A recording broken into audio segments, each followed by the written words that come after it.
Saudara, sekarang kita akan melihat kitab Injil Yohanes dari ayat yang tadi kita sudah baca bersama-sama. Yohanes dari pasal yang ke-18 sampai 19. 18 ayat 28 sampai 19 ayat yang ke-5. Nah, kita sudah membaca bagian ini, tapi saya ingin meng-highlight dari pasal yang ke-19. Mari kita membaca pasal 19 dari ayat yang pertama sampai ayat yang ke-5. Saya bacakan bagi kita semua. Yohanes 19 ayat 1 sampai 5. Lalu Pilatus mengambil Yesus dan menyuruh orang menyesah dia. Prajurit-prajurit menganyam sebuah mahkota duri dan menaruhnya di atas kepalanya. Mereka memakaikan dia jubah ungu. Dan sambil maju ke depan mereka berkata, "Salam hai Raja orang Yahudi." Lalu mereka menampar mukanya. Pilatus keluar lagi dan berkata kepada mereka, "Lihatlah, aku membawa dia keluar kepada kamu, supaya kamu tahu bahwa aku tidak mendapati kesalahan apapun padanya." Lalu Yesus keluar bermahkota duri dan berjubah ungu. Maka kata Pilatus kepada mereka, "Lihatlah manusia itu." Ini kata "lihatlah manusia itu" dalam bahasa Latin adalah ecce homo. Lihatlah manusia itu. Kata Latin dari kata "lihatlah manusia itu" menjadi populer karena karya seorang pemikir di abad yang ke-19 akhir bernama Friedrich Nietzsche. Dia tulis buku tentang kekecewaan dia terhadap semua harapan bisa mendapatkan keadaan baik dengan melihat tokoh-tokoh seperti Socrates, bahkan juga seperti Kristus. Dia sangat-sangat rasa pesimis bisa mendapatkan kelimpahan melalui tokoh-tokoh ini. Nah, ini sesuatu yang dia sindir, tetapi sesuatu yang kita tidak percaya. Nah, inilah pembahasan hari ini untuk melihat kata "lihatlah manusia itu". Sebelum kita masuk ke dalam khotbah, mari kita berdoa sekali lagi. Bapa yang di surga, kami menyerahkan diri kami kepadamu, sehingga kami makin diperkaya di dalam pengenalan akan Tuhan, dan kami makin mengerti bagaimana mengagumi dan mencintai Tuhan kami. Berkatilah kami dengan firman, dan berkatilah kami dengan hidup yang dituntun oleh firman. Kiranya Tuhan yang berbelas kasihan memberikan anugerah kepada kami, memberikan tuntunan kepada kami, dan memberikan berkat. Biarlah khotbah hari ini menggugah hati kami dan memberikan pengertian yang limpah bagi kami semua. Tolonglah kami ya Tuhan, di dalam nama Tuhan Yesus kami berdoa dan bersyukur. Amin. Saudara sekalian, di dalam sejarah manusia kita terus cari siapakah orang yang kita anggap menjadi perwakilan dari umat manusia. Kalau kita mau cari tokoh ideal, kira-kira yang seperti apa yang bisa menjadi tokoh ideal? Kita sudah melihat bagaimana orang banyak dipimpin oleh orang-orang yang punya karisma besar. Tapi kita terus bertanya, adakah orang dengan karisma besar yang layak untuk kita katakan inilah manusia, inilah perwakilan dari manusia. Di dalam diri dialah ada ideal dari manusia. Ini tidak mungkin diperoleh di dalam sejarah. Banyak orang coba memproyeksikan harapan sempurna kepada tokoh-tokoh yang muncul.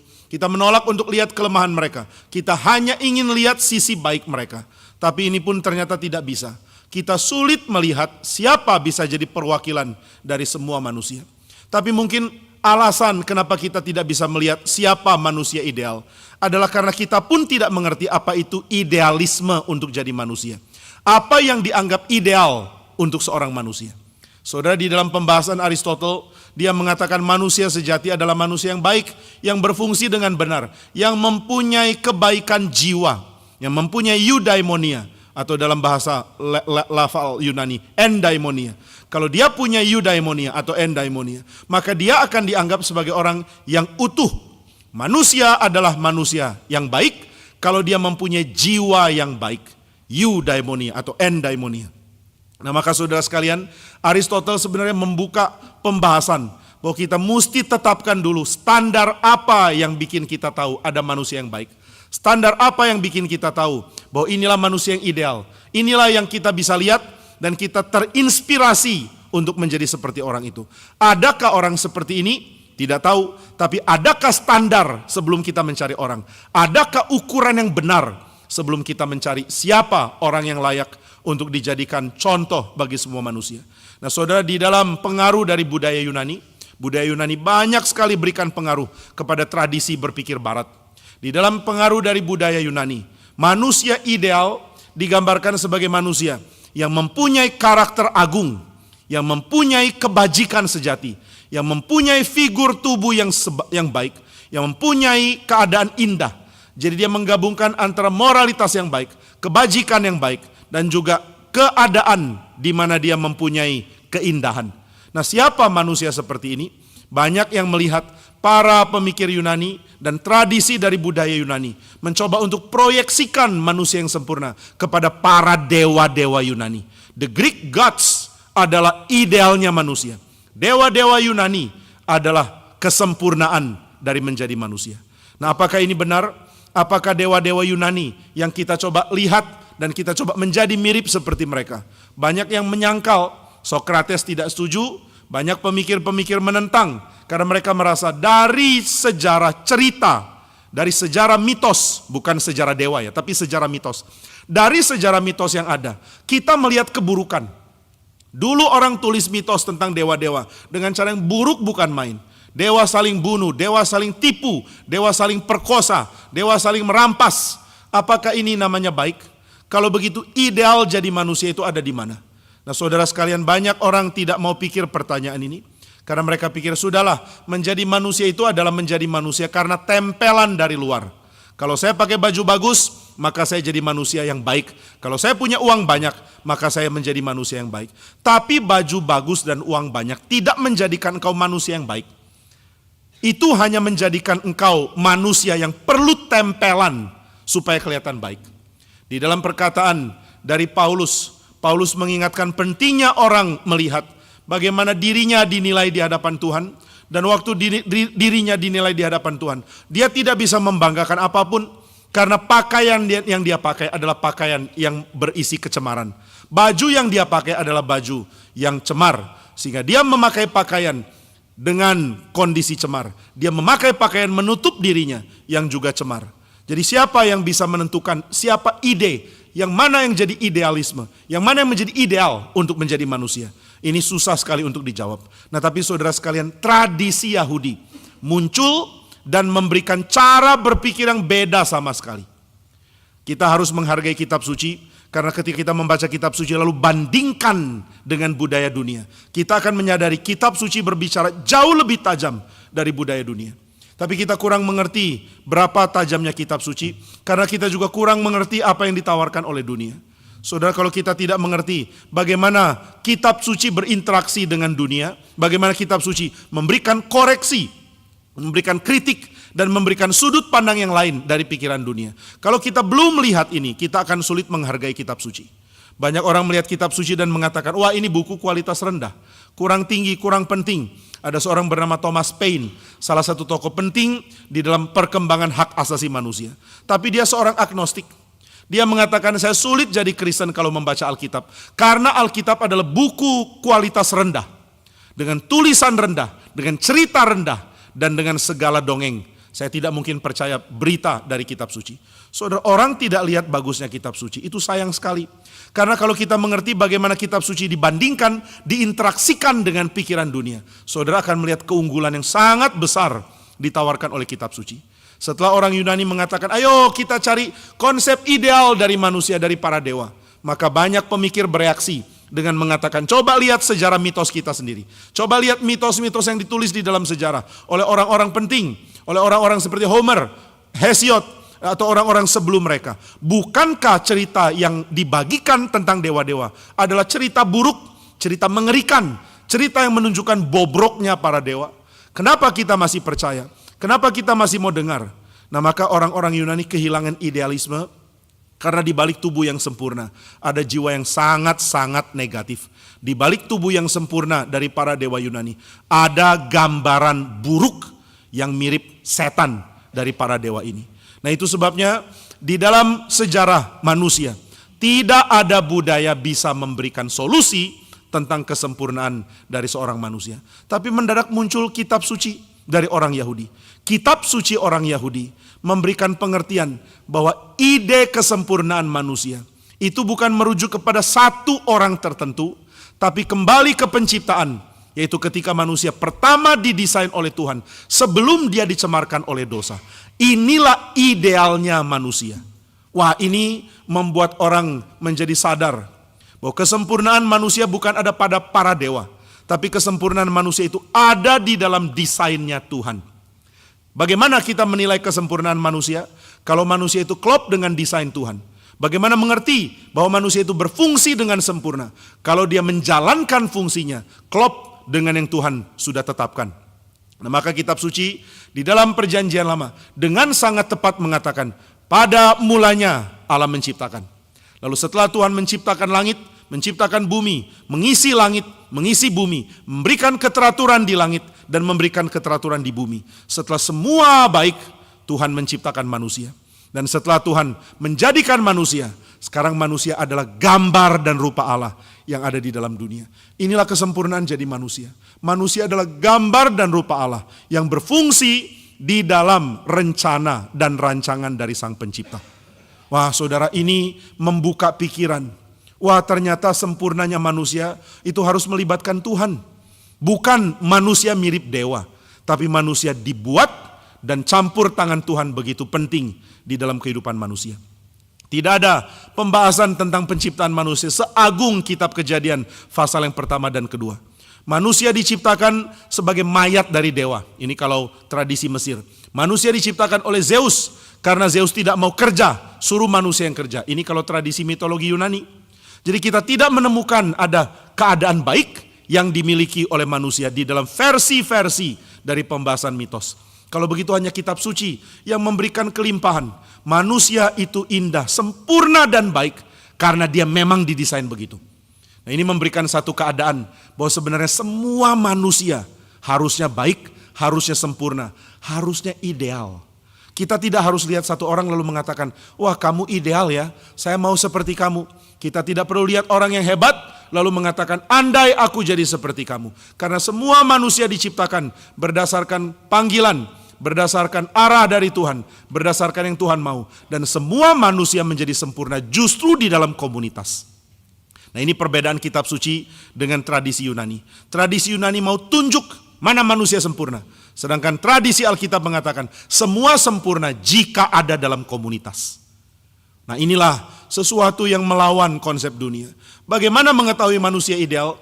Kamu dan saya adalah manusia ideal. Mana lebih hebat, kamu atau saya? Enggak ada lebih hebat, karena kamu dan saya masing-masing punya peran di dalam komunitas yang kita bangun. Saudara, ketika manusia mau jadi paling hebat, dia menjadi manusia yang tidak perlu orang lain. Dia justru kehilangan kemuliaannya. Kehilangan kemuliaan yang Tuhan desain. Kita mulia justru karena kita perlu komunitas. Kadang-kadang kalimat ini dianggap sebagai ketidaksempurnaan ya. Siapa kamu? Saya seorang manusia yang perlu komunitas lain. Anak saya ketika masih kecil ya, anak yang pertama, dia terus bilang, saya perlu orang, saya perlu teman. Karena dia sendirian, gak ada adik. Ayo doa sama Tuhan. Kalau ketemu Pak Tong selalu tanya, anak sudah berapa? Masih satu Pak Tong.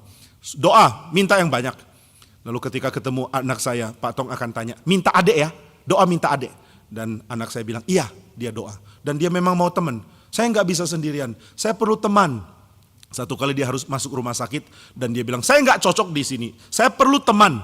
Nah, ini ungkapan yang jujur, semua orang perlu komunitas. Jadi kita tidak bisa bilang, saya orang sempurna, saya tidak perlu siapapun.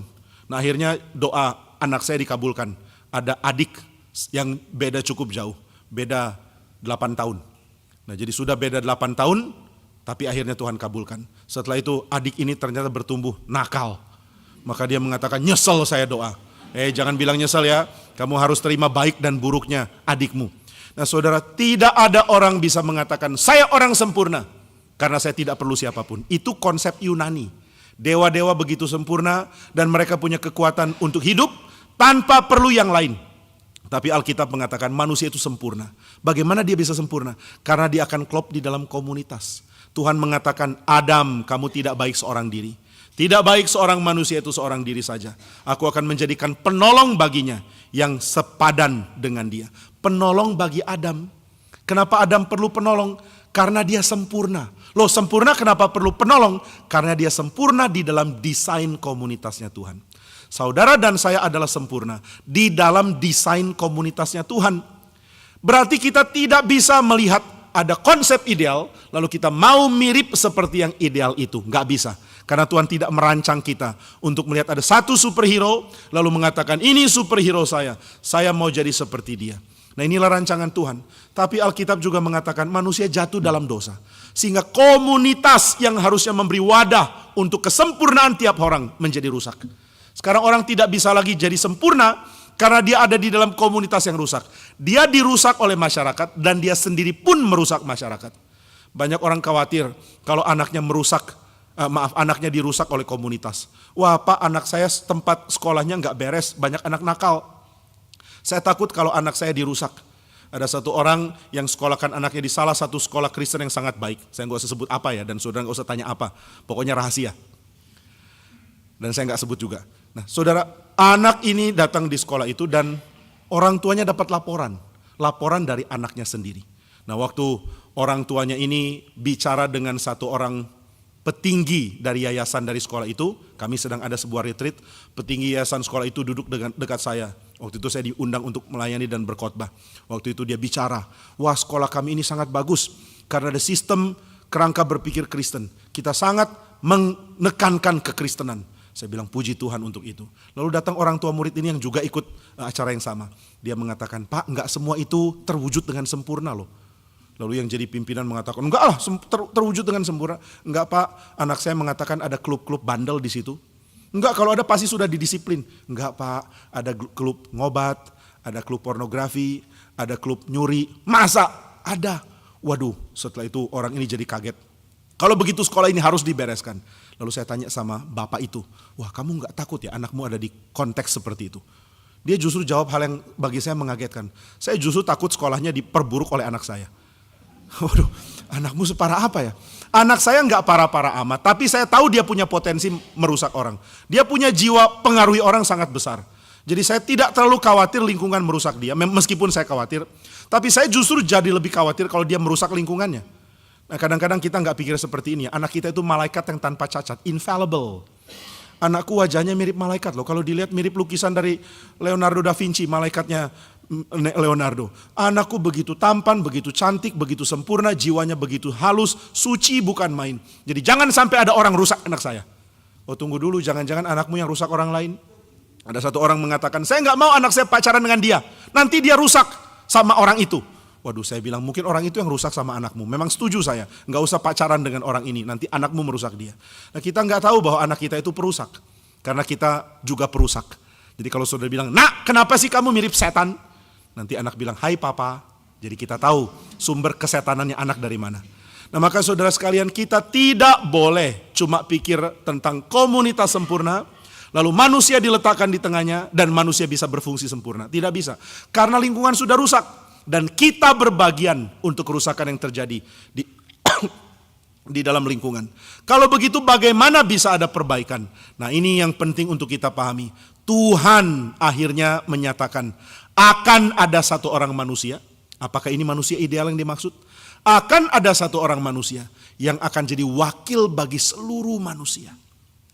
Nah satu orang manusia ini jadi wakil bagi seluruh manusia. Tapi manusia yang jadi wakil ini akan menjadi wakil dengan cara yang beda dengan konsep Yunani tentang kesempurnaan. Nah maka di dalam kitab suci, semua manusia berasal dari satu orang, yaitu Adam. Apakah Adam perwujudan sempurna dari manusia? Ya, kalau dia punya konteks sempurna. Jadi jangan lihat Adam sebagai manusia sempurna, dalam arti seluruh figurnya sempurna, hatinya sempurna, perasaannya sempurna, kekudusannya sempurna. Dia punya kesempurnaan karena dia hidup di dalam konteks yang sempurna. Begitu dia jatuh dalam dosa, konteks dia rusak, dan setelah itu keturunannya tidak bisa menikmati konteks hidup suci yang sempurna seperti yang Adam nikmati. Nah maka setelah manusia jatuh dalam dosa, kekepalaan Adam sudah batal. Apakah dia manusia ideal yang kita mau tunjuk? Bukan. Tapi dia pernah menikmati kondisi ideal di mana dosa belum merajalela. Nah, tapi setelah manusia jatuh dalam dosa, semua orang berpotensi merusak komunitas. Saling merusak, saling mencemari, saling mengacaukan, saling membuat kerusakan. Dan ini akhirnya membuat kita bertanya kembali, bagaimana Tuhan akan perbaiki komunitas yang rusak? Dan Tuhan menjanjikan Dia akan memperbaikinya dengan ada 4 hal. Nah, ini yang Injil Yohanes sangat tekankan. Hal pertama, Tuhan akan mengoreksi, memperbaiki, menyempurnakan melalui firman. Ini jelas ya. Tuhan akan mengerjakannya oleh karena firman-Nya. Firman-Ku akan dinyatakan dan dia tidak akan kembali dengan sia-sia. Ini dinyatakan di dalam kitab Nabi. Aku akan mengerjakannya oleh karena firman-Ku dan bukan oleh karena kekuatan senjata, bukan oleh kekuatan pedang. Jadi firman Tuhan yang Tuhan janjikan untuk mengoreksi kondisi yang rusak ini. Nah, apakah firman Tuhan itu? Cuma sekadar perkataan mulut Tuhan? Ternyata di dalam konsep dari Allah Tritunggal di dalam kitab suci, Sang Firman adalah pribadi yang kedua dari Tritunggal. Ketika dikatakan bahwa Sang Firman ini adalah firman perkataan Allah. Di saat yang sama juga dikatakan Sang Firman adalah yang berinteraksi dengan Allah. Loh, dia kan Sang Firman, kenapa dia bisa berinteraksi dengan Allah? Karena dia adalah pribadi yang lain dari pribadi Allah. Allah Bapa, pribadi pertama. Allah Putra, pribadi yang kedua. Allah Roh Kudus, pribadi yang ketiga. Jadi baik Bapa maupun Putra maupun Roh Kudus. Inilah Allah Tritunggal yang kita kenal. Ketika dikatakan firman Tuhan, ini berarti Tuhan menyatakan diri melalui Sang Kristus. Kristuslah yang menyatakan siapa Allah. Maka firman Tuhan berinkarnasi. Firman Tuhan datang ke dalam dunia.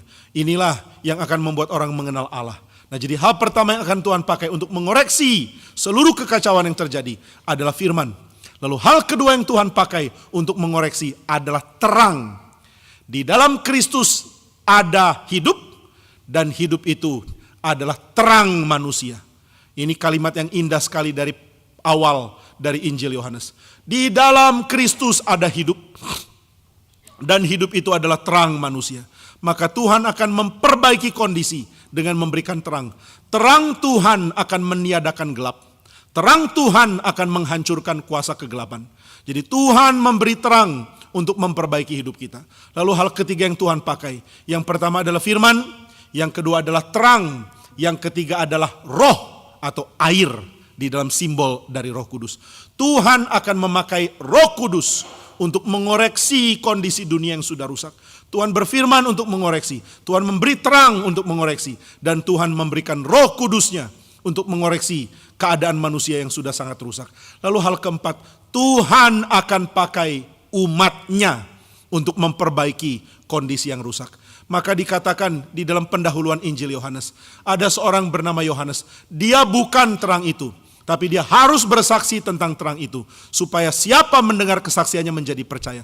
Terang yang sesungguhnya telah datang ke dalam dunia, dan dia bukan dikuasai oleh kegelapan, dan dia menerangi lingkungan sekitarnya. Siapa yang percaya dan menerima dia akan dijadikan anak-anak Allah. Orang-orang yang dilahirkan bukan dari darah dan daging. Orang-orang yang dilahirkan bukan dari keinginan seorang laki-laki, tapi orang-orang yang dilahirkan dari Roh Tuhan. Maka saudara, di dalam aspek yang keempat, Tuhan mau perbaiki seluruh keadaan dengan memberikan gerejanya, memberikan umatnya. Nah, 4 ini ya, baik firman maupun terang, maupun Roh Allah, maupun gereja Tuhan. 4 ini akan datang lewat satu orang. 4 ini akan muncul lewat satu orang, yaitu Sang Kristus. Maka kalau di dalam perjanjian lama ada perombakan pikiran bahwa kita tidak perlu satu tokoh mewakili semua orang. Semua orang itu penting di dalam konteks hidup, di dalam konteks sosial, di dalam konteks komunitas. Jadi ada wadah namanya komunitas untuk orang-orang yang hidup menjadi sempurna. Bagaimana saya sempurna? Kalau kamu hidup di wadah yang tepat. Nah, ini sekarang ada perombakan pikiran. Di dalam perjanjian baru menurut Injil Yohanes, ada satu orang yang akan perbaiki semua kerusakan. Karena dia akan menjadi tempat. Dia akan menjadi konteks. Yesus Kristus akan menjadi wadah bagi semua orang yang hidup untuk mereka hidup dengan sempurna. Nah, saudara sekalian, ini kalimat yang sulit untuk dipahami. Kristus adalah wadah. Masa dia jadi wadah? Masa dia jadi tempat? Tapi kalau saudara selidiki kitab suci beberapa kali mengatakan siapa percaya dia akan ada di dalam Kristus. Engkau ada di dalam dia. Kita ada di dalam dia. Berarti dia menjadi wadah bagi keberadaan kita. Kita ada di dalam Dia. Ini pengertian limpah dan indah sekali. Dan ini pengertian yang ditekankan di dalam Injil Yohanes. Yohanes mengatakan bahwa Yesus akan pergi mati di atas kayu salib. Dan Dia akan pergi meninggalkan murid-murid. Tapi jangan khawatir, Dia pergi untuk menyediakan tempat, mone, wadah. Dia pergi untuk menyediakan tempat, sehingga di mana Kristus berada, di situ umatnya berada. Tempatnya di mana ya? Saudara jangan pikir Yesus menyediakan tempat dengan cari tanah. Lalu Yesus Kristus setelah mati jalan-jalan cari, mungkin di Gading Serpong masih ada tanah kosong. Atau mungkin lebih baik ke Bintaro atau ke Karawaci. Masihkah ada perumahan baru yang kita bisa cari tanah di situ? Atau kita mau bangun gereja kita cari tanah. Apakah Yesus menyediakan tempat dengan cara ini? Lalu Yesus Kristus keliling bersama dengan beberapa penatua GRI Karawaci untuk lihat tanah. Oh Tuhanku, mengapa engkau mau lihat tanah? Karena aku sudah berjanji akan menyediakan tempat bagi orang-orang percaya. Menyediakan tempat, oh puji Tuhan. Kenapa tempatnya di bumi, kenapa enggak di surga? Oh kalau cari tempat di surga kamu enggak bisa ikut cari. Jadi kita cari di bumi. Nah ini pengertian pertama yang salah. Tuhan tidak sedang bikin tempat lokasi gereja atau lokasi tempat tinggal bagi orang percaya. Bukan itu. Lalu yang kedua yang juga salah adalah tafsiran bahwa tempat tinggal yang dimaksud itu di surga. Aku memberikan tempat bagimu, aku akan kembali dan membawa engkau ke tempat itu. Supaya di mana aku berada, di situ kamu berada. Saudara, ini bukan tempat di surga. Kadang-kadang kita salah pikir ya dengan mengatakan, wah Yesus sedang membangun tempat di surga, pasti tempatnya bagus. Karena dia belum datang-datang. Dia sudah bikin tempat kaflinya pasti gede banget nih. 2000 tahun loh dia siapkan. Atau hampir 2000 tahun. Luar biasa ya, kira-kira tanahnya segede apa? Mana lebih besar? Karawaci atau surga? Gading Serpong atau surga? Pasti surga. Karena Yesus di sana sedang mengembangkan tempat. Tapi saudara pelajari di dalam seluruh kitab suci, gak ada bagian yang mengatakan Yesus ada di surga menyediakan tempat.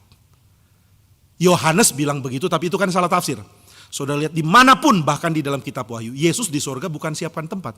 Yesus di surga menjadi pengantara. Dia duduk di sebelah kanan Bapa, dia berdoa bagi kita. Dia hadir di sebelah Bapa, tapi tidak dikatakan dia menyediakan tempat. Kalau begitu tempat yang dimaksud bukan di surga. Lalu di mana? Saudara kalau lihat di dalam Injil Yohanes. Waktu Yesus bicara tentang menyediakan tempat. Setelah itu Yesus berbicara tentang kehadiran Roh Kudus yang akan membentuk gereja Tuhan. Tempat yang Tuhan Yesus maksud adalah gereja. Aku pergi untuk menyediakan tempat, maksudnya apa? Aku mati supaya gereja Tuhan muncul. Kematian Yesus inilah yang memunculkan gereja. Ketika lambung Yesus ditikam setelah dia mati di kayu salib, dikatakan di situ keluar air dan darah. Air dan darah ini melambangkan roh dan juga penebusan darah Kristus yang menjadi dasar dari gereja Tuhan. Gereja Tuhan dimulai dari sisinya Yesus, dari rusuk Yesus Kristus. Sama seperti Hawa muncul dari rusuknya Adam. Demikian gereja muncul dari rusuknya Yesus Kristus. Nah maka dia mati menyediakan tempat bagi kita. Dan Yesus mengatakan, aku pergi untuk sementara. Itu pergi ke salib mati. Saudara ingat ya, Yesus berbicara tentang pergi menyediakan tempat. Ini adalah pergi menyediakan tempat di dalam konteks dia belum mati. Dia sedang bicara pergi dalam hal mati. Aku akan pergi. Kenapa pergi? Karena aku menyediakan tempat. Di mana tempatnya? Di rumah Bapakku, Bait Allah. Bet El. Bait Allah, itulah rumah Bapa. Bapa adalah Allah dan rumah Allah adalah bait Allah. Saudara, apakah bait Allah itu masih ada di sini? Masih. Di mana bait Allah? Petrus mengatakan, kamulah bait Allah. Paulus mengatakan, tidak tahukah kamu bahwa kamu bait Roh Kudus dan Roh Allah tinggal di dalam kamu? Kamu adalah bait di dalam Kristus. Di mana rumah Allah? Di dalam kehadiran gereja Tuhan. Maka Yesus menggenapi yang dia katakan, aku mati untuk menyediakan tempat bagimu. Dan aku akan datang kembali membawa engkau ke tempat di mana aku berada. Supaya di mana aku berada, engkau pun berada. Tuhan, engkau ada di mana? Di rumah Bapakku. Mana rumah Bapa? Rumah Bapa adalah gereja Tuhan. Di mana gereja Tuhan? Tubuh Kristus. Dan kita dimasukkan ke dalam tubuh Kristus.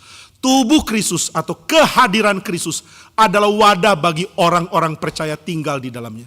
Maka saudara, bagaimana kita bisa sempurna? Kita bisa sempurna kalau kita tinggal di dalam konteks wadah yang benar. Dan wadah yang benar ini bukan konteks komunitas perjanjian lama.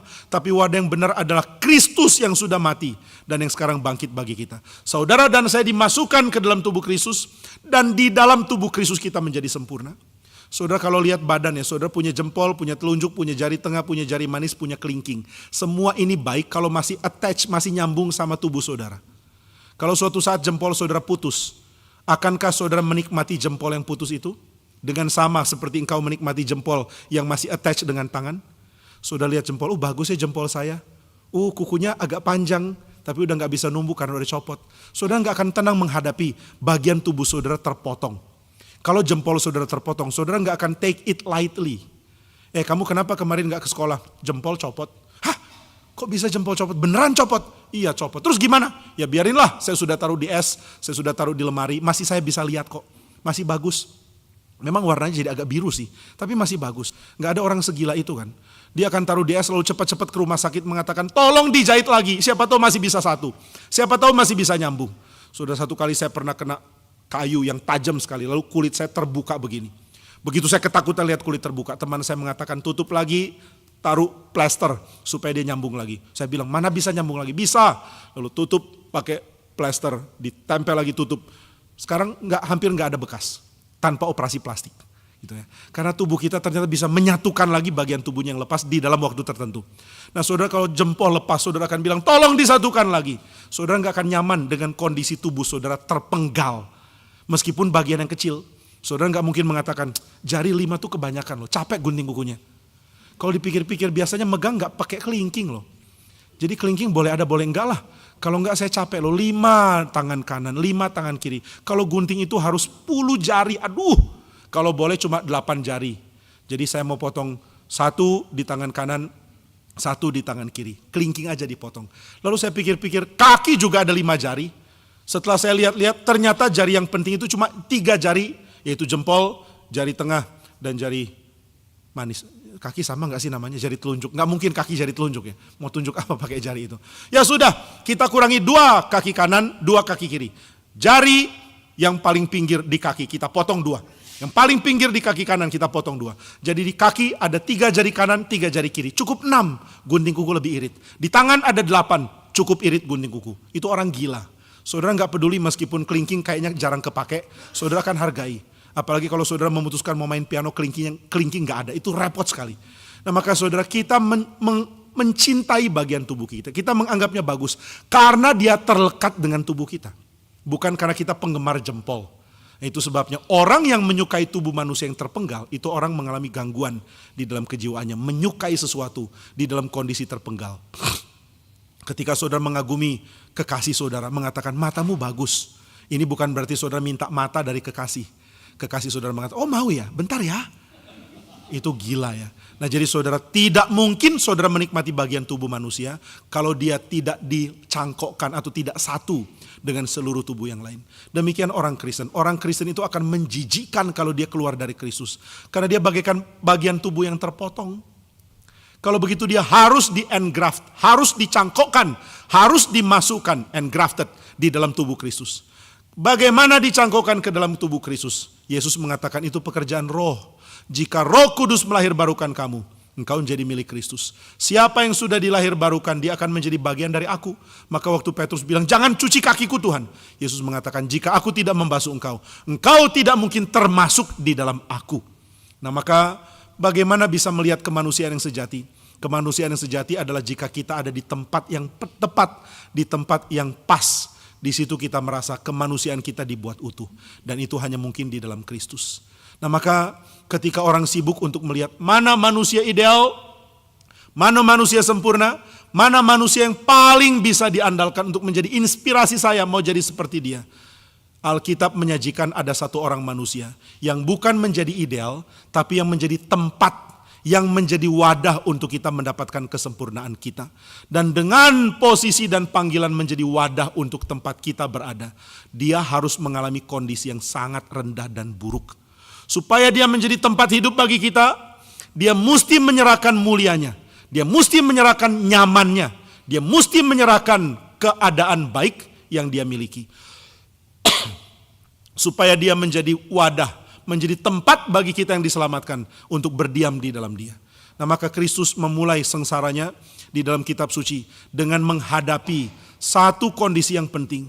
Untuk kamu menjadi kepala bagi manusia. Untuk kamu menjadi tempat di mana manusia bisa dicangkokkan ke dalam engkau.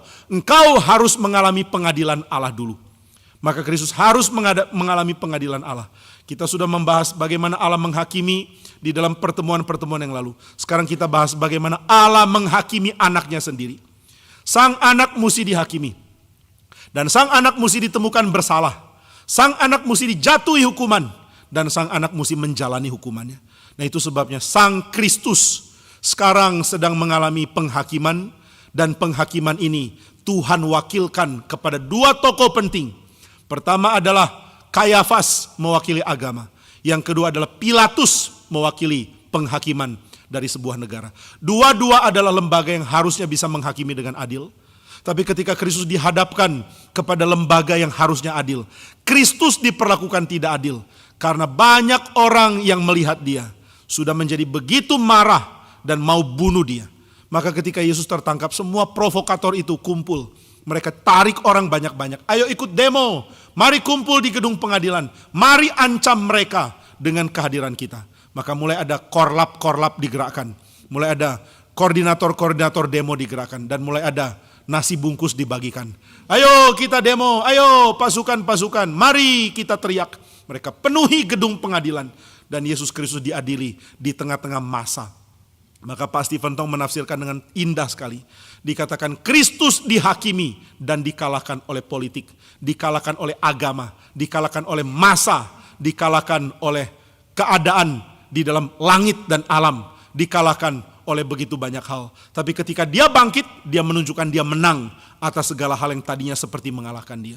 Nah maka saudara sekalian, Kristus sekarang dihakimi dan dia berada di dalam penghakiman yang benar-benar korup. Sebenarnya siapa berhak mengadili? Kayafas. Kenapa Kayafas berhak mengadili? Karena dia pemimpin agama. Kalau begitu bagaimana harusnya dia mengadili? Dengan mempelajari pengajaran Yesus yang katanya bidat. Apakah Kayafas melakukan ini? Tidak. Yesus tidak diadili dengan baik. Yesus tidak diadili dengan tepat. Yesus tidak diadili dengan adil. Maka dia mendapatkan kondisi di mana dia sangat tidak berdaya. Dia pergi ke pengadilan, tidak ada yang backup dia. Ada murid-murid yang ikut, mungkin cuma Yohanes. Adakah perempuan-perempuan yang ikut? Ada. Tapi mereka tidak berdaya, mereka tidak bisa lakukan apa-apa. Maka Yesus seorang diri dan dia mengalami ketidakadilan di dalam sebuah pengadilan. Saudara, di dalam dunia kita lihat pengadilan begitu bobrok. Ada satu orang mengatakan kepada saya, sangat berat bagi orang Kristen berjuang di tengah pengadilan. Karena pengadilan itu seperti cuma permainan uang. Siapa bayar lebih banyak, dia kasusnya akan dimenangkan. Siapa yang kurang berikan uang, kasusnya akan dibiarkan kalah. Ini keadaan apa ya? Di mana kita bisa memohon? Di mana kita bisa dapat ketenangan? Di mana hak kita bisa dibela? Saudara menjadi orang tertindas, lalu saudara sadar yang menindas saudara jauh lebih kuat dari saudara. Ini memberikan semacam sakit hati yang membuat kita sangat muak tinggal di dalam masyarakat. Masyarakat yang tidak adil juga dirasakan oleh Kristus. Kristus diadili dan yang mengadili sudah dengar titipan dari massa. Hei Kayafas, hei Hanas, hai Herodes, hai Pilatus, jangan berani bebaskan orang ini. Karena kalau kamu bebaskan, kami akan berontak, kami akan protes, kami akan lakukan huru-hara. Dan nanti kekaisaran Romawi akan memperhatikan kegagalan kamu mengelola tanah Yudea ini. Mengelola Yerusalem ini. Wah, jadi mereka membuat pemimpin takut. Lalu pemimpin yang gentar karena ada massa yang mengancam. Sekarang terpaksa ada di dalam kondisi harus menghukum Yesus. Tapi mereka itu pinter. Wah, kalau hukum-hukum memang harus dilakukan lewat agama. Tapi yang bisa eksekusi itu Romawi. Jadi dia mesti dibawa kepada Pilatus. Maka Yesus dibawa kepada Pilatus. Sang putra Allah dihakimi oleh pengadilan Romawi, pengadilan kafir yang sangat tidak adil. Lalu Pilatus tanya-tanya dia, Pilatus berbicara dengan dia, dan Pilatus merasa ini orang baik, ini orang benar, ini orang yang mengucapkan kebenaran tanpa diselewengkan sama sekali. Ini membuat Pilatus heran, kenapa agama begitu korup dan berusaha untuk menghancurkan orang benar. Hati-hati dengan agama. Saya ngomong gini sebagai petinggi agama loh. Hati-hati dengan agama. Kenapa? Karena agama kalau sudah jadi manipulatif sifatnya, dia akan menghancurkan tatanan masyarakat dan dia akan menjadi pihak yang dimurkai oleh Tuhan dengan murka yang sangat besar. Nah maka ketika agama berusaha untuk menghancurkan Kristus, Mereka menghancurkannya dengan memakai tangan Pilatus. Dikatakan mereka serahkan Yesus ke pengadilan Pilatus. Tapi mereka sendiri gak mau mendekat ke pengadilan Pilatus. Kenapa gak mau? Karena besoknya mereka mau makan Paskah. Dan mereka harus suci badannya. Suci badannya tapi hatinya penuh dengan kebusukan. Nah ini yang dibongkar oleh Yohanes. Hati mereka busuk mau bunuh orang. Tapi mereka tetap merasa harus jaga kekudusan. Saya gak boleh cemar, harus jaga kekudusan karena aku perlu mengalami Paskah. Aku perlu menikmati saat-saat Paskah. Tapi mereka menikmati dengan kemunafikan. Maka Kristus diserahkan ke pengadilan Pilatus, tapi Pilatus tidak menemukan ada yang salah. Maka dia memperolok-olokkan Yesus. Yesus diserahkan kepada pegawai-pegawainya, tentara-tentaranya. Dan tentara-tentaranya mulai mempermainkan Yesus Kristus. Ada yang mengatakan, salam raja. Kamu raja kok gak ada mahkota? Mereka menganyam sebuah mahkota duri, taruh di kepala Yesus. Duri tajam menghantam kulit kepalanya. Dan darah mulai bercucuran di mukanya. Mukanya penuh darah, badannya penuh darah. Saudara jangan pikir tekanan darah di dalam pembuluh di kepala itu sama di dalam bagian tubuh yang lain. Tekanan yang ada di kepala sangat besar. Karena kepala memerlukan suplai dari oksigen dan gizi untuk otak. Sehingga di kepala pembuluh darah begitu subur, begitu banyak di dalam menampung volume dari darah. Kalau pembuluh darah itu dihancurkan, lalu keluar darah yang keluar akan sangat banyak. Nah itu sebabnya wajah Yesus pasti merah penuh dengan darah. Di dalam kondisi seperti ini, mereka taruh tongkat. Ayo pegang tongkat, wah raja. Ditaruh jubah pura-pura. Ditaruh jubah ungu. Lalu mereka pura-pura menyembah. Oh ini katanya raja. Raja. Coba tebak siapa yang pukul kamu. Wajah Yesus dipukul. Wajahnya dihancurkan oleh tangan manusia. Lalu setelah itu ada satu orang ambil tongkat di tangannya. Lalu pukulkan itu kepala Yesus. Yesus punya mahkota duri. Lalu dipukulkan dengan tongkat. Duri langsung hantam bagian kepala makin dalam. Dan ini membuat luka yang makin besar. Maka dengan kondisi penuh darah. Dia diolok-olokkan, dihina, dianggap sampah dari masyarakat. Saudara, apakah ini pantas dialami Kristus? Saudara, setiap orang yang ada di gedung pengadilan harus dijaga haknya. Dia belum bersalah karena belum diputuskan bersalah. Harus dijaga. Tapi siapa yang jaga Yesus? Mungkin murid-muridnya kalau ditangkap tidak mengalami seburuk Yesus. Siapa yang jaga Kristus? Kenapa Pilatus tidak melarang anak buahnya mempermainkan Yesus seperti ini? Yesus Kristus dipermainkan karena dia dianggap orang rendah. Orang rendah yang tidak punya backup. Semua berani hancurkan dia karena tidak ada yang tampil sebagai pembela Yesus. Yesus Kristus adalah manusia yang tidak punya backup. Manusia yang tidak punya pegangan politik. Manusia yang tidak punya harta. Manusia yang tidak punya kekuatan finansial. Manusia yang tidak punya kekuatan jabatan. Yesus Kristus tidak punya apa-apa. Maka saudara sekalian, ketika Yesus Kristus dihina seperti ini, Pilatus sambil Yesus dihina, Pilatus pidato kepada orang-orang. Saya sudah menemukan dia tidak layak untuk dihukum. Kemudian setelah itu Pilatus mengatakan, saya akan perintahkan supaya dia dicambuk. Maka setelah Yesus diolok-olok, dia pun dicambuk dengan cambuk yang begitu keras. Di dalam pukulan-pukulan yang mencabik dagingnya. Setelah itu dia kembali dipakaikan jubah ungu. Lalu Pilatus panggil Yesus untuk dihadapkan kepada rakyat. Saya tidak temukan kesalahan apapun pada orang ini. Sekarang saya hadapkan dia kepadamu. Begitu Pilatus lihat Yesus keluar, dia kaget. Melihat wajah yang penuh darah. Melihat punggung yang terluka dengan luka menganga. Lihat jubah yang palsu. Lihat olok-olok yang diberikan oleh anak buahnya. Maka Pilatus lihat dan Pilatus merasa ada ironi yang besar. Ini mengaku diri raja. Bahkan mengatakan kerajaannya dari surga. Tapi lihat betapa hinanya dia. Maka Pilatus mengatakan kalimat yang sangat ambigu. Kita nggak ngerti apakah dia mau bicara positif atau negatif. Mau meninggikan Kristus atau mau menghina Kristus. Dia mengatakan, lihatlah manusia itu. Behold the man. Ecce homo. Lihatlah manusia itu. Lalu orang lihat manusia itu. Lihat Yesus. Mereka lihat orang ini seperti bukan manusia lagi. Ini benar manusia. Kenapa dia jelek seperti ini? Kenapa dia penuh darah seperti ini? Kenapa dia hina seperti ini? Kenapa dia diperolok-olok seperti ini? Dan tidak ada yang melawan, tidak ada yang tolong, tidak ada yang menghentikan segala olok-olok ini. Maka ini adalah pembalik dari ironi yang dinyatakan di dalam kitab nabi-nabi. Ketika dikatakan, lihatlah manusia ini, lihatlah Kristus, lihatlah orang ini. Ini adalah perbandingan terbalik dengan ketika Yesaya mengatakan, lihatlah hambaku, Lihatlah orang yang aku perkenan. Tapi saudara sekalian, perbandingan ini ternyata tidak sepenuhnya terbalik. Karena meskipun Yesaya bicara tentang kemuliaan dari hamba Tuhan, Yesaya juga menceritakan tentang keburukan sang hamba Tuhan ini secara figur fisiknya. Di dalam Yesaya 52 dan 53 dikatakan dia tidak lagi seperti manusia. Ini sangat ironis sifatnya. Pilatus mengatakan, lihatlah manusia itu. Dan ketika orang lihat, mereka ingat Yesaya. Dia tidak lagi seperti manusia. Tidak kelihatan seperti manusia. Dia dihina serendah-rendahnya, dia disiksa sekeras-kerasnya, dan dia berada dalam keadaan yang sangat kasihan. Kasihan sekali, sudah bukan seperti manusia lagi. Dia seperti sampah, seperti kotoran, dan sekarang dia dipamerkan oleh Pilatus. Dan dia tidak bicara apa-apa. Dia tidak bela diri, dia tidak melawan Pilatus, dia tidak keluarkan kata-kata meskipun dia sanggup mengatakan kata-kata yang indah, yang bagus dan yang penuh ketajaman. Tapi Yesus diam. Dia diam seperti induk domba yang dibawa ke pembantaian, yang dengan keluh menantikan saat waktu dia dibantai oleh orang-orang yang akan menyerahkan korban bakaran kepada Tuhan. Nah, maka Kristus mengalami hal ini. Dia adalah manusia yang sangat rendah, sangat hina, sangat kacau. Dan dia pikul salib, dia pikul derita sampai mati di kayu salib. Inilah akhir dari kehidupan Kristus di dalam gambaran Yohanes. Akhir yang di-highlight kondisi hinanya. Akhir yang di-highlight kondisi hancur, kondisi siksa, kondisi penderitaannya. Maka Yesus Kristus mempunyai ending hidup yang sangat parah, sangat buruk, dan sangat menyedihkan ketika dia berakhir di kayu salib. Tapi saudara, apakah yang membuat manusia itu menjadi manusia? Apakah yang membuat manusia dianggap sebagai manusia sejati? Yaitu kalau dia menjadi seperti apa yang ditentukan oleh Tuhan. Dan Kristus setia kepada apa yang ditentukan oleh Tuhan. Karena dia memang ditentukan untuk mati.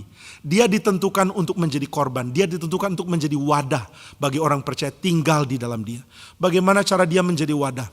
Dengan dia mewakili semua orang yang akan dia tampung. Dia mewakili orang-orang itu menerima dosa mereka.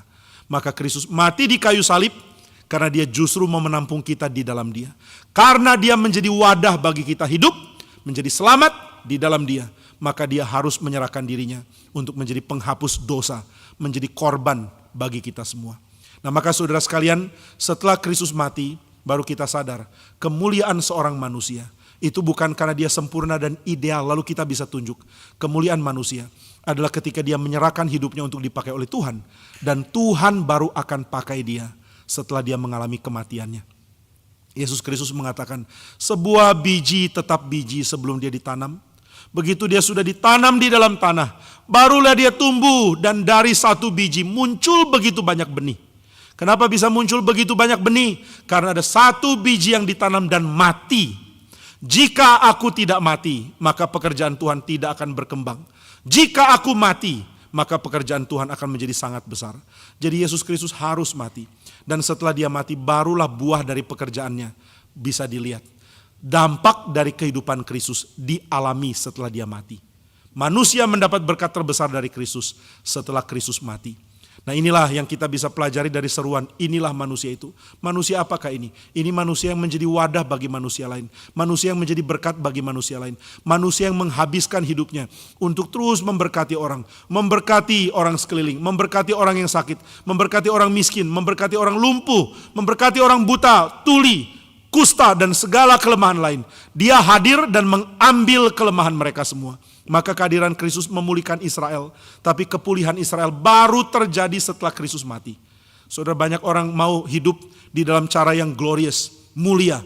Saya mau hidup saya berakhir dengan mulia. Tapi saudara sekalian, Tuhan mengatakan orang-orang agung tidak pernah mempunyai dampak besar ketika mereka masih hidup. Orang-orang agung punya dampak besar justru setelah mereka mati. Saya sangat terharu dengan kalimat pendeta Stephen Tong yang mengatakan, saya adalah orang kecil yang tidak tahu berapa besar Tuhan mau pakai. Tapi kalau Tuhan mau pakai saya secara besar, saya baru akan berdampak setelah saya mati. Waduh, saya bilang, Pak Tong kan sudah berdampak begitu banyak. Pak Tong bilang, belum. Kalau saya bisa berdampak, dampak saya akan jadi setelah saya mati. Ini saya pikir pikiran yang sangat penting. Setiap orang agung tidak menikmati keagungannya di dalam masa hidupnya. Tidak ada Kristus dipermuliakan waktu dia belum disalib. Maka meskipun Kristus mencapai begitu banyak pendengar, begitu banyak orang dengan setia ikut dia, tapi dia tetap tidak mencapai final dari apa yang Tuhan mau dia kerjakan. Final dari dampak Kristus baru terjadi setelah dia mati. Maka kehidupan Kristus adalah kehidupan yang tragis. Karena dia menjalani hidupnya sampai dia mati di kayu salib. Tapi justru dampak hidupnya terjadi setelah dia mati. Saudara, mari pikirkan hal ini ya. Terutama anak-anak muda, mari punya cita-cita. Di mana engkau akan menjadi berkat yang limpah setelah engkau mati nanti. Saudara, hidup dengan timbun segala macam berkat. Lalu bagikan segala macam berkat. Yang mungkin kau tidak lihat. Sampai engkau mati. Baru dampak dari pekerjaanmu membesar kemana-mana. Ini harus kita kejar. Sekarang dunia maunya pamer. Saya mau berdampak dan saya mau pamer. Saya mau tunjukkan ke semua orang berapa besar saya sudah berdampak. Ini semua sia-sia. Kristus berdampak setelah dia mati. Mari kita kejar hal yang sama. Saya mau berdampak setelah saya mati. Saya mau siapkan apapun yang perlu selama saya hidup. Saya mau kerjakan apa yang perlu untuk memberkati orang lain. Dan saya mohon dampak dari pekerjaan saya menjadi besar setelah saya mati. Ini jadi renungan kita yang sangat penting untuk hari ini. Maka Kristus mati dan dia bangkit dan dia menjadi wadah, menjadi tempat bagi kita. Maka saudara dan saya ini gak perlu cari tempat lagi. Kita gak perlu ke bait suci di Yerusalem. Kita tidak perlu beribadah secara fisik datang ke bait suci. Kita bisa berkumpul dimanapun kita berada karena kitalah wadah tempat beribadah itu. Kita wadahnya iya. Kenapa? Karena kita tubuh Kristus. Karena Kristus adalah wadah itu. Maka kita bisa berbagian di dalamnya. Jadi Kristus bukan manusia ideal yang kita tunjuk. Kristus adalah penyebab kita menjadi sempurna. Yesus adalah manusia sempurna, itu benar. Tapi kita tidak menyatakan, nah aku mau menjadi sempurna dengan ikut Yesus. Saudara, ikut Yesus itu bukan ikut Yesus plek. Seperti Yesus pernah hidup di Palestina. Saudara mau ikut Yesus itu susah loh. Harus lahir dari anak darah. Memangnya mama saudara masih perawan waktu saudara lahir? Lalu mama cerita, nak kamu tuh sudah dinubuatkan oleh Gabriel. Gabriel? Iya. Lalu mama belum pernah bersetubuh dengan papa. Kamu muncul di rahim. Kok bisa? Iya, lalu kamu lahir waktu mama masih perawan. Waduh, kok aku mirip Yesus ya? Mungkin memang kamu harus meneladani Yesus. Lalu setelah sudah umur 12, mesti tanya jawab di RMCI. Dengan para dosen STT. Lalu membuat dosen STT bungkam atau kaget dengan pertanyaan yang bagus. Nah ini umur 12. Setelah itu umur 30 harus dibaptis oleh Yohanes Pembaptis. Oke, kalau nggak ada Yohanes Pembaptis mungkin Yohanes yang lain ya. Yohanes Pardede, coba cari kalau ada. Yang paling dekat. Lalu setelah itu saudara harus mendapat konfirmasi dari Tuhan. Langit terbuka, Roh Kudus turun. Lalu ada suara mengatakan, inilah anakku yang kukasihi. Kepadanya aku berkenan. Setelah itu saudara pergi ke padang gurun, hidup 40 hari tanpa makanan. Lalu setelah itu balik untuk melayani. Bukan itu yang Tuhan mau. Kita bukan menjadi kopinya Yesus. Kita menjadi di dalam Yesus. Kita menjadi apa yang harus kita jadikan dalam hidup, tapi kita lakukannya di dalam Kristus. Maka Kristus melakukan bagiannya, dan karena dia melakukan bagiannya, kita dapat melakukan bagian kita di dalam Kristus untuk menjalani hidup yang penuh kemuliaan bagi diri Tuhan. Nah maka saudara sekalian, yang Kristus lakukan adalah dia menyiapkan dirinya untuk menggenapi kehendak Tuhan, dan kehendak Tuhan baru berdampak setelah dia mati. Bagaimana dengan kita? Sama. Mari kita berusaha berdampak setelah kita mati. Bagaimana supaya melakukannya dengan baik? Dengan melakukannya in Christ, di dalam Kristus. Kita hidup suci di dalam Kristus. Kita mau ikut Kristus juga di dalam Kristus. Kita mau belajar dengar firman-Nya juga di dalam Kristus. Tapi Pak, apa sih artinya di dalam Kristus? Di dalam Kristus itu berarti di dalam tubuhnya. Dan tubuhnya adalah gereja Tuhan. Inilah tempat engkau harus hadir. Bertumbuh dan mengenal Tuhan. Dan menjadi orang-orang yang dipakai Tuhan untuk menjadi berkat setelah mati, menjadi berkat yang begitu besar. Nah inilah yang kita bisa lihat dari seruan dari Pilatus. Lihatlah manusia itu, dan kita lihat dan mengatakan, dialah alasan saya hidup. Manusia itu memang hina, rendah karena engkau anak buahmu siksa dia. Tapi dia akan jadi manusia yang menjadi wadah bagi saya untuk selamat. Dialah tempat saya dicangkokkan supaya saya bisa mendapatkan keselamatan. Maka manusia sekarang punya cara yang baru untuk melihat Kristus, yaitu melihat dia sebagai konteks hidup kita. Kita mempunyai place, kita mempunyai lokasi tempat, bukan lokasi di dunia, tapi secara spiritual di dalam Kristus. Dan inilah manusia yang dihina, yang ditunjuk, yang diremehkan oleh Pilatus. Pilatus dengan geleng kepala mengatakan, orang kok bisa kayak gini? Tapi orang Kristen mengatakan, dia seperti itu karena saya. Sehingga di dalam dirinya aku bisa berdiam, di dalam dia aku mendapatkan keselamatanku. Nah kiranya Tuhan pimpin kita melihat betapa pentingnya sang manusia ini, dan betapa berharganya dia, supaya hidup kita sempurna di dalam dia. Dia rela menghancurkan dirinya di atas kayu salib. Mari kita berdoa. Bapa di surga, kami sungguh bersyukur sebab Tuhan kami adalah Tuhan yang menyediakan tempat bagi kami. Tempat kami bukan lagi di Israel, di Yerusalem, atau tempat suci manapun. Tempat kami adalah in Christ, di dalam Kristus. Dan kami bersyukur karena di dalam penebusan Roh-Mu yang kudus, menyatukan kami dengan darah Kristus yang menyucikan dosa, kami menjadi orang-orang yang mewarisi dan melanjutkan berita pengenalan akan Tuhan. Tuhan, kami bersyukur untuk anugerah-Mu. Terima kasih untuk belas kasihan-Mu. Terima kasih untuk pertolongan-Mu, sehingga kami dapat makin mengenal siapa Kristus. Kiranya Tuhan tolong kami bertumbuh di dalam Tuhan dan makin menikmati Tuhan. Di dalam nama Tuhan Yesus, kami berdoa dan bersyukur. Amin.